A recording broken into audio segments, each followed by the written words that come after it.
우리가 읽은 3장 1절부터 4절 말씀 속에서 특별히 신약성경 우리가 읽었는데 이 신약성경의 번역에서 가장 많이 등장하는 단어가 있다면 그것은 함께라고 하는 단어입니다.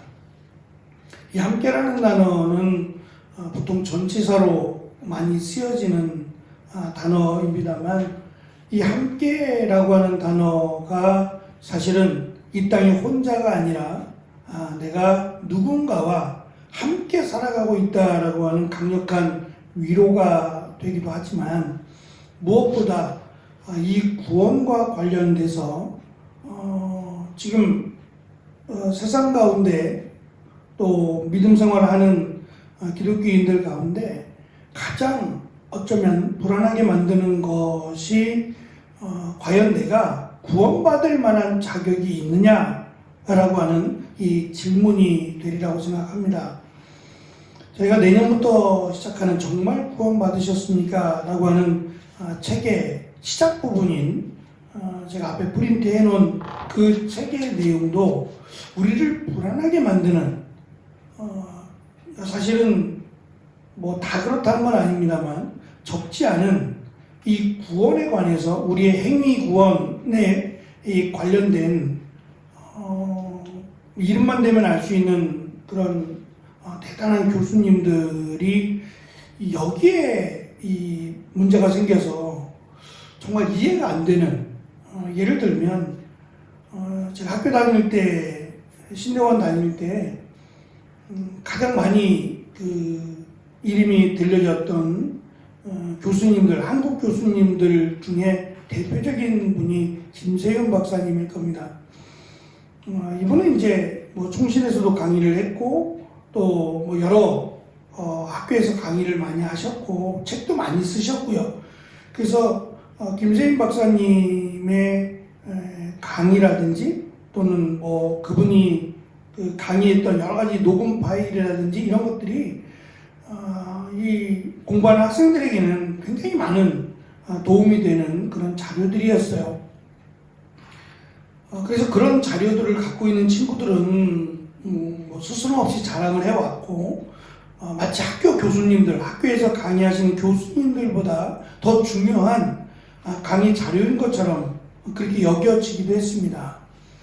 그런데 그랬던 그 분이 어느 날부턴가 이 행위 구원을 강조를 해왔어요. 그러니까 야고보서에 있는 말씀도 영향을 미쳤겠지만 점진적으로 이분의 강의가 우리의 행위가 우리의 모습이 믿음의 그리스도를 믿는 믿음에 부족하다면 마치 구원을 받지 못하는 것처럼 깜짝 놀랐습니다.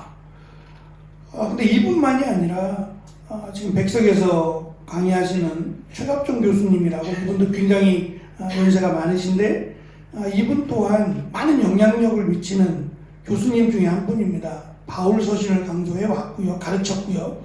근데 이분 또한 행위 구원을 많이 강조를 해서 나중에 이제 그 부분에 문제가 생겨서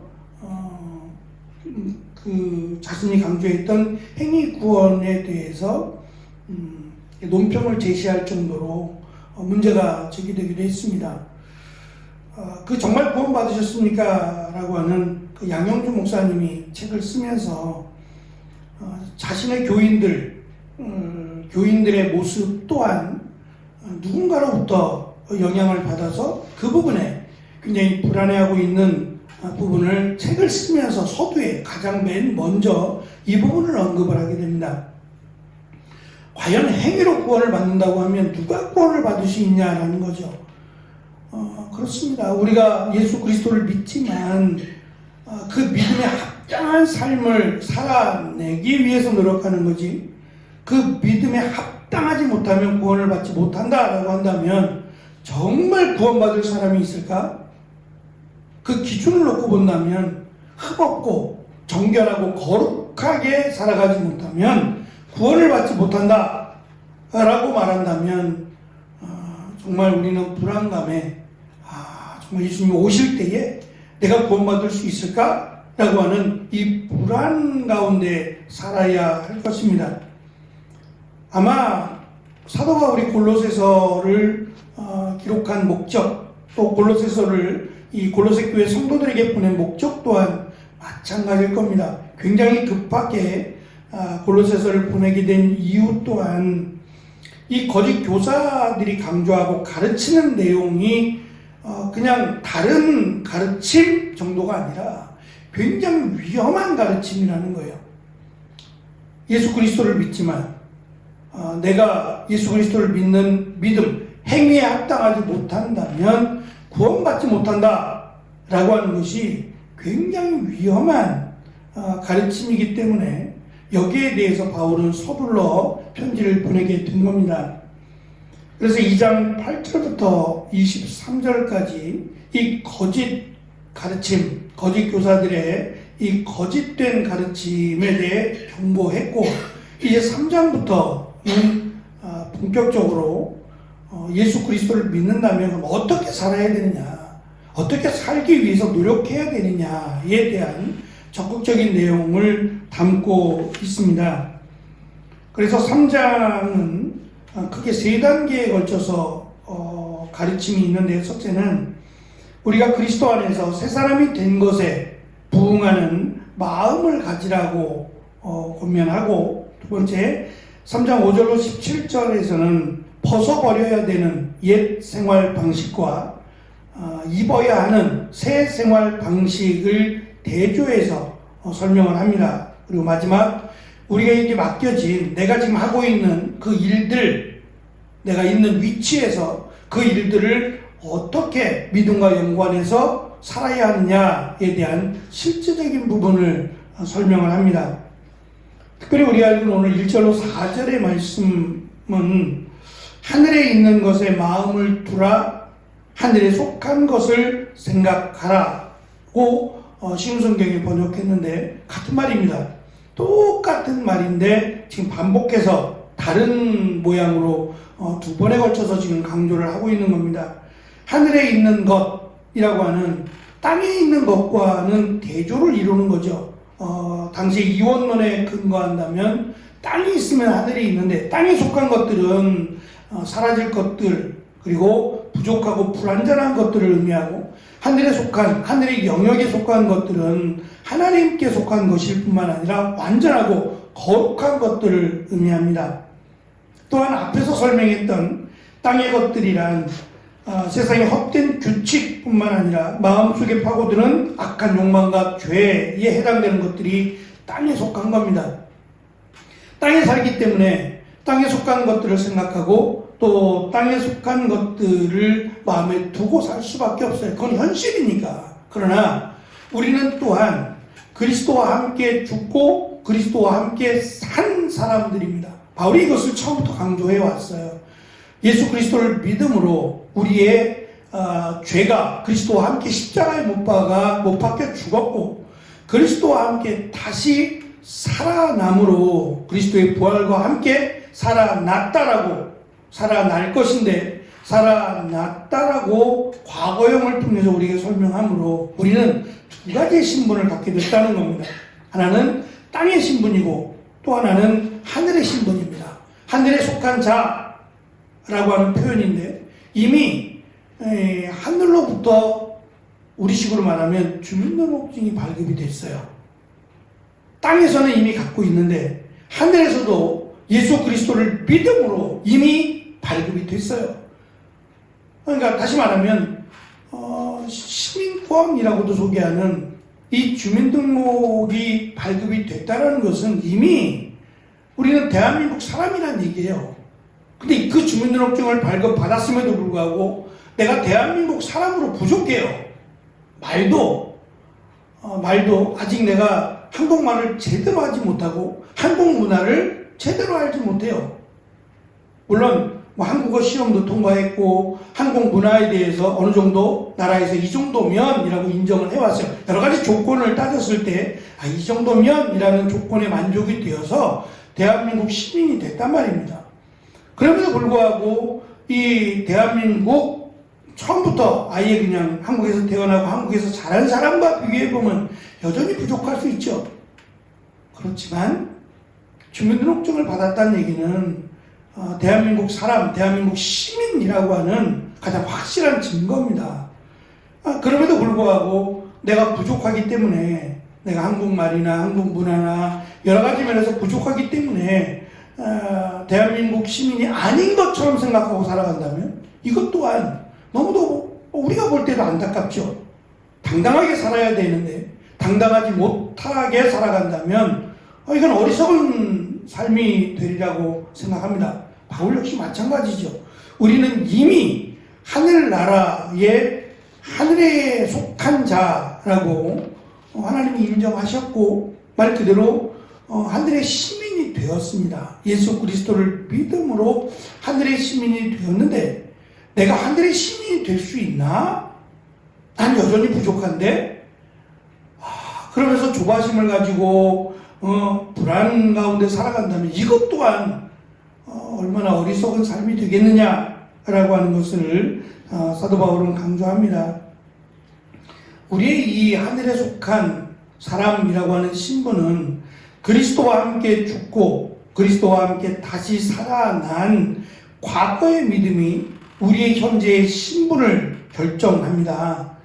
그래서 하늘에 속해 있는 우리의 신분은 실질적이고 확고한 것이지만 아직은 감추어져 있을 뿐이고 미래에 영광스럽게 드러나게 될 신분입니다.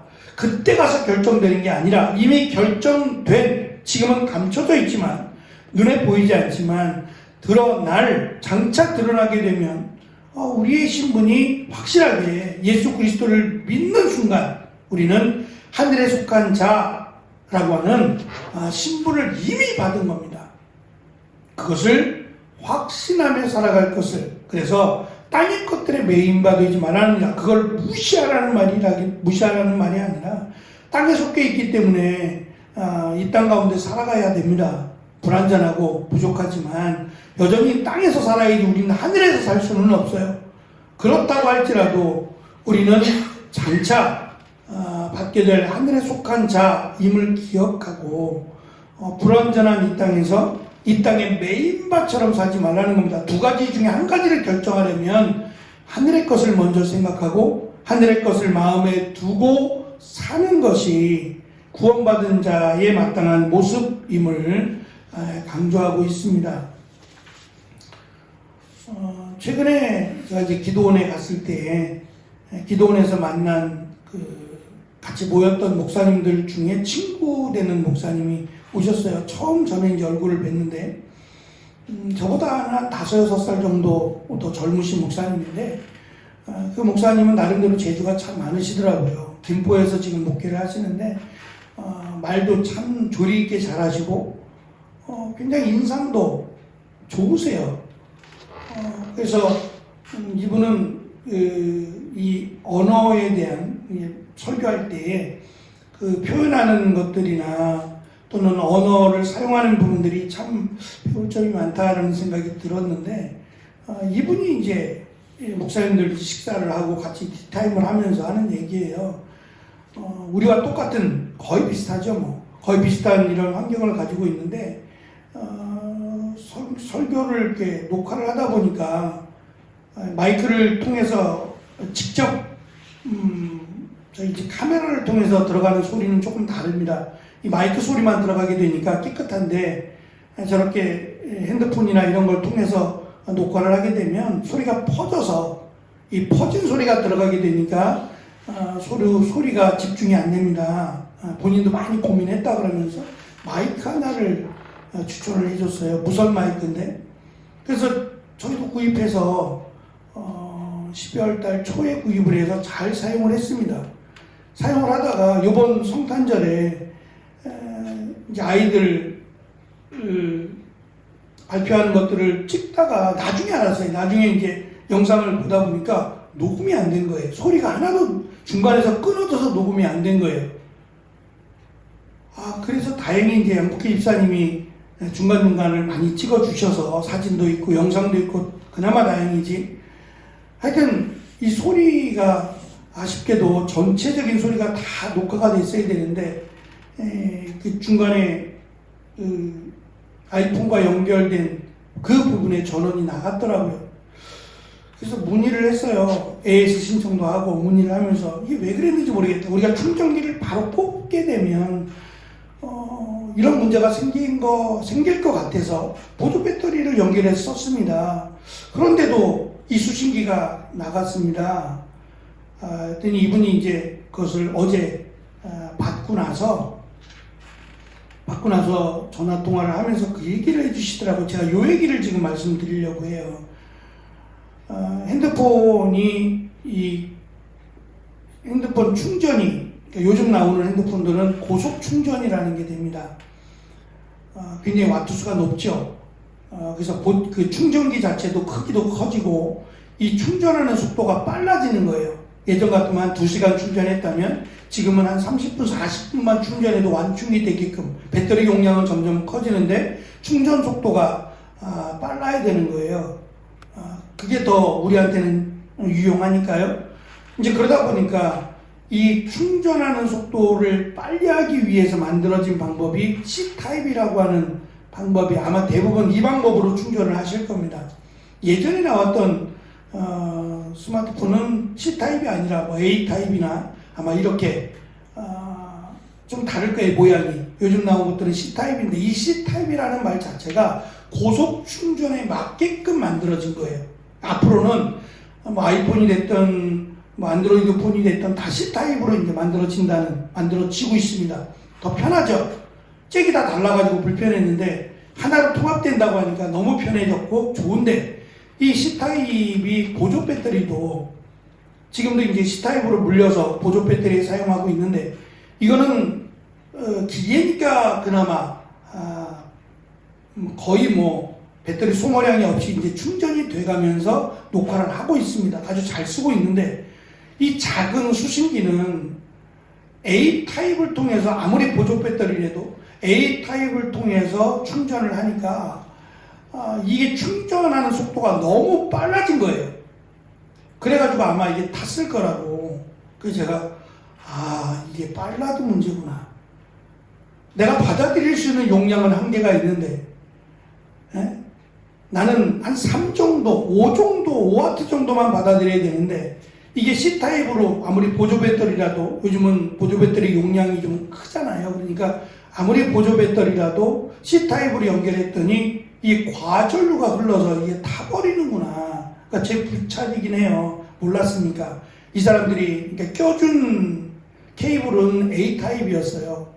A타입으로 했어야 되는데 저는 이미 달아놓은 게 있기 때문에 그냥 C타입으로 연결했었더니 이런 문제가 생긴 거예요. 제가 느낀 게 뭐냐면 내가 받아들일 수 있는 한계가 내 용량이 10밖에 안 되는데 더 빨리 하겠다고 더 많이 받아들이겠다고 20, 30을 받아들이면 망가지는 겁니다. 제가 그 생각을 했어요. 나를 생각하지 않고 우리는 은혜만 생각하고 능력만 달라고 하는 걸 수도 있겠다. 그런데 나는 20밖에 안 되는데 50의 능력을 주면 나는 얼마 못 가서 아마 탈진할지는 모릅니다. 그만큼을 내가 감당하지 못하게 될 수도 있다는 생각을 했어요. 이것을 누가 조절해 주느냐. 우리는 왜 나에게 더 큰 능력을 주시지 않느냐라고 혹시 2023년을 돌아보고 또 2024년을 기대하면서 더 큰, 내가 생각한 것보다 더 큰 은혜, 더 큰 능력을 자꾸 바라고 기대하진 않았는가. 만약에 이것을 내가 받았더라면 수신기가 전원이 망가진 것처럼 그렇게 될 수도 있었겠구나. 하나님이 나에 맞게끔 나에게 필요한 만큼만 허락하셨을 수도 있겠다라고 하면서 섬찟했어요. 받지 못한 것 때문에 나에게 더 많이 주시지 않은 것 때문에 내가 좀 아쉬워했다면 이게 얼마나 어리석은 생각이었는가를 한번 생각해 봤습니다. 하나님은 꼭 필요한 만큼 나에게 무리가 되지 않는 만큼만 주셨을 것이다. 거기에 대해서 만족하거나 감사하기보다는 아쉬워했다면 이게 어리석은 걸 수도 있겠다는 생각을 이번에 이 무선 마이크를 통해서 어제 이게 통화를 하면서 생각을 했어요. 그래서 또 감사하구나. 한 해를 돌아보니 정말 감사할 게 많구나라고 하는 생각도 가져보았습니다. 현재 개인적인 생각일 수도 있겠지만 어쨌든 하나님은 우리와 함께 하신다고 약속해 주셨고 함께 하고 계십니다. 그것에 대해서 감사하지 못한다면 이게 제일 큰 문제일 수 있겠구나. 하나님은 늘 우리를 사랑하시고 주님이 오실 그때까지 함께 하겠다고 약속을 해 주셨는데 그 약속을 믿지 못하는 어리석음이 없도록 그리고 그것에 대해서 내가 하나님을 다 이해할 수는 없습니다만 분명히 하나님은 우리를 사랑하시기에 하나님 우리에게 주신 은혜에 대해서 먼저 감사하는 마음을 가져야겠다라는 생각을 했습니다. 오늘이 2023년 마지막 새벽 예배입니다. 모든 것이 다 마지막이 되는 것 같아요. 마지막 금요일, 마지막 토요일, 마지막 주일이 되겠죠. 근데 이 마지막이 있기 때문에 새로운 날들이 또 주어지지 않겠나라는 생각도 가져봅니다. 슬프다는 얘기가 아니라 잘 살아야겠다는 얘기고 또 기대가 된다는 얘기입니다. 잘 마무리하시고 또 우리에게 허락하실 새로운 은혜에 대한 기대로 또 힘있게 살아가는 오늘이 되시기를 축원합니다. 기도하겠습니다.